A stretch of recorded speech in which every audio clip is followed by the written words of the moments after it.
Today I have very interesting news. Trump has revealed two of his secrets this week, and a lot of people are not covering it. But when Trump reveals his secrets, they're juicy secrets. And both of these are good for the country. They're not like those secrets that other politicians have where they're like skeletons in the closet. So let's dive into all this and more on today's episode of Peter's Political Perspective because these are pretty interesting things and not a lot of people are covering them. Let's start with the first one. Now, this was a clip I took out of the Board of Peace speech in Davos. I know a lot of stuff happened at Davos. I'm still covering it. But I can make a whole video about this one clip. Because as much oil as they have, and they have a lot, just about the most. After us, there's a couple of countries that are in that category, but we have the most, actually, and they're second between Venezuela and us. We have 62% of the world's oil. So if you notice something weird about that clip, he just claimed that between the US and Venezuela, we have 62% of the world's oil reserves. Now, have you done any research on oil? You may have heard that this sounds like an exaggeration because the largest oil reserves in the world supposedly are supposed to be Venezuela with 17% of the world's whole world supply. He's claiming we have 62% between us and Venezuela. According to my math, and let me know in the comment section if this math makes any sense to you. 17 minus 62 is 45. Is he saying that the United States currently holds 45% of the total world reserves of oil? Now, there were articles written fact checking Trump on this one. Oh, Trump said that we had, massive oil reserves. Supposedly, we only have 4.8% or 4.5 or 7% of the world's oil reserves. He's claiming we have 10 times the amount at 45% of the world's oil reserves. So what is going on here? Is he lying? Was this a mishap? I don't think he's lying. And I don't think he's making any of this up. I think he believes it and he can back it up. And what's also interesting is the fact that this must be insider information. I had a long conversation with AI today, and AI was like, Trump is wrong. We don't have that much oil. Trump is wrong. I was like, but maybe he has insider information. He's president after all. They're like, no, there's zero chance. There's no way. I'm like, there's no way the president of the United States, who is a businessman, doesn't have any insider information at all about the world's oil reserves. And the AIs are like, no. So according to the AIs I was talking to, we're going to have Rock fact check this one a second. Trump is totally wrong, and no, we don't have massive oil reserves like he's claiming. But I think that all those AIs are wrong, and I'll tell you why. This oil thing that he dropped, this oil bomb, I guess, truth bomb that he dropped, he's never announced that we've had 10 times more oil than we publicly stated. But he announced this at the Board of Peace speech when he was trying to create peace worldwide. Why is that? Well, oil plays a very important role in war. A lot of wars started for oil. They say the Iraqi war started for oil. We went there after the oil, and I think that's a pretty fair statement because the United States has been plundering other countries, and other countries do that too, for oils and resources.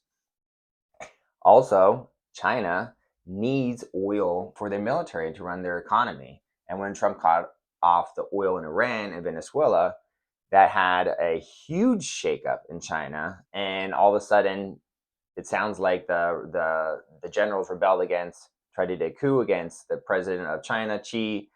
He's like arrested all of them, probably executed all of them. I heard top military leader, the 17 other top senior generals, and 1,000 other people in the military were arrested in China. So the ramifications of cutting off oil are huge. And all these other countries, UAE, and all these countries that make a lot of money from oil, what happens if we have half the world's reserve oil and we crush the prices down? They will make less profit. Also, a lot of countries like Russia, who makes a lot of money from the oil, if we come out and we're like, all right, we're going to crush the prices on oil and drop them significantly, Russia's not going to make any money and they're not going to be able to fund their war. So when Trump says we have 48% of the world's oil reserves, 45%. When Trump says we have 45% of the world's oil reserves, what is he saying if you read between the lines?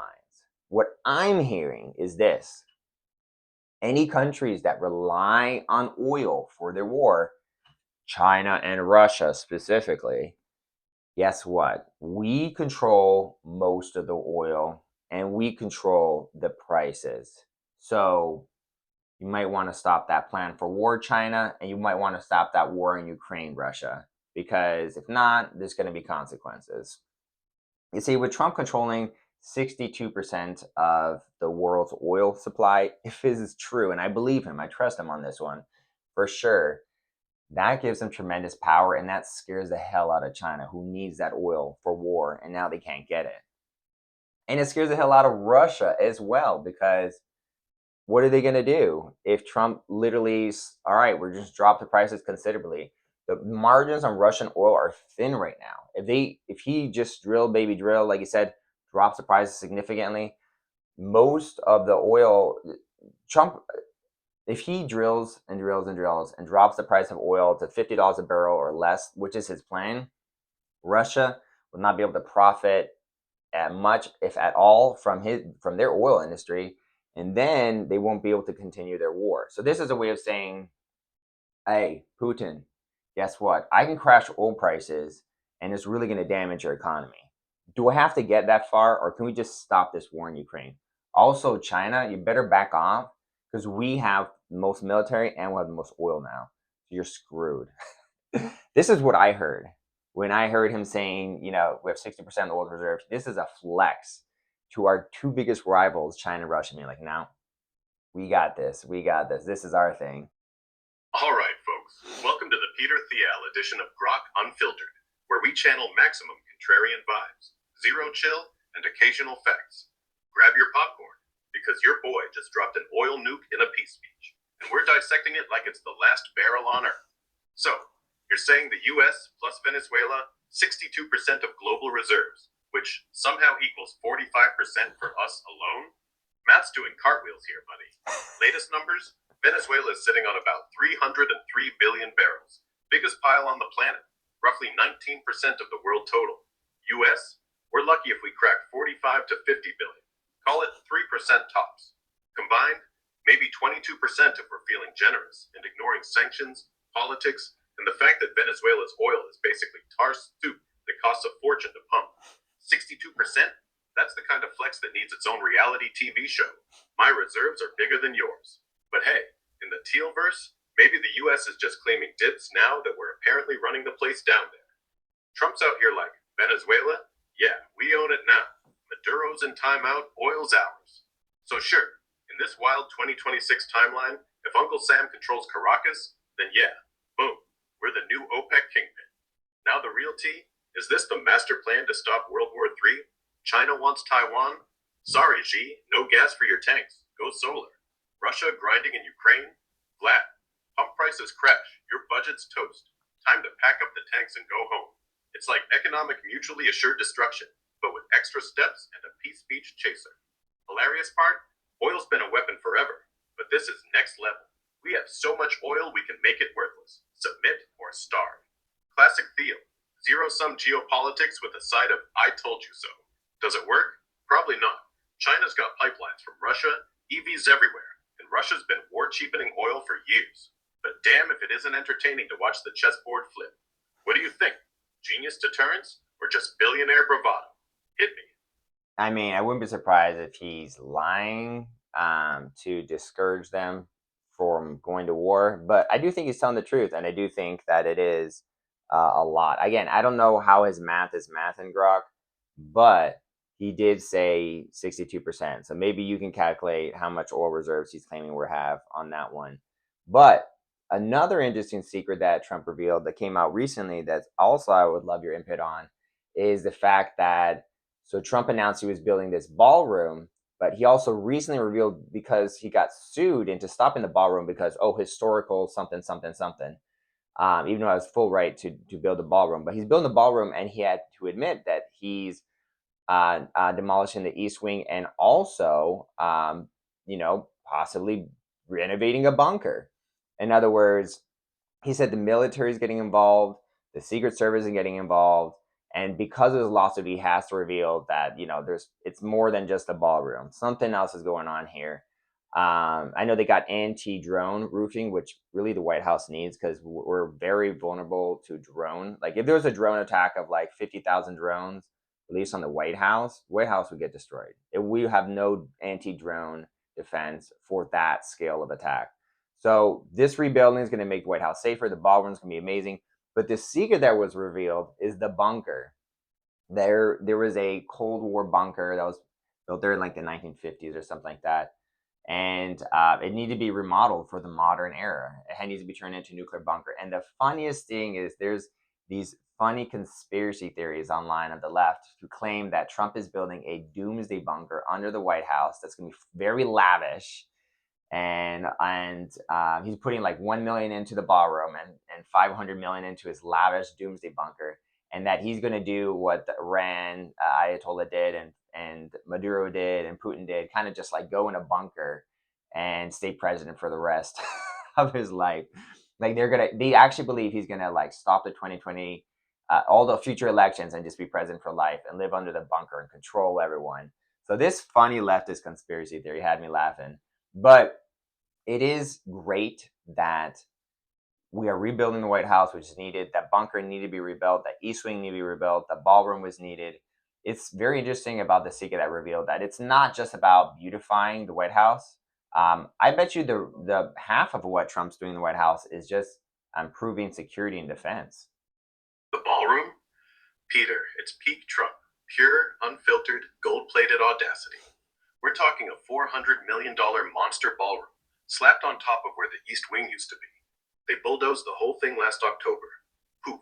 Historic colonnade, First Lady offices, gone. Lawsuits raging from the historic preservation crowd. You can't just erase history. Judges side-eyeing hard, calling it a potential end run around Congress. But Trump's like, too late, baby. Cranes are already swinging. And yeah, the real juice is underneath. That old Cold War PEOC bunker, the submarine from the 40s deal with the beds and the canned air, they ripped it out completely during demo. Now they're rebuilding a classified, top secret upgrade. Modern tech, hardened against nukes, drones, EMPs, whatever doomsday flavor you want. Military's deep in it, Secret Service too. White House straight up told the court, stop this and you endanger national security. Boom. Game over for the lawsuit on the underground part. Funny thing, the left's spinning it into Trump's building his lavish doomsday palace so he can rule forever underground, like Putin in a bunker. $1 million gold toilets, eternal presidency vibes. I laugh too.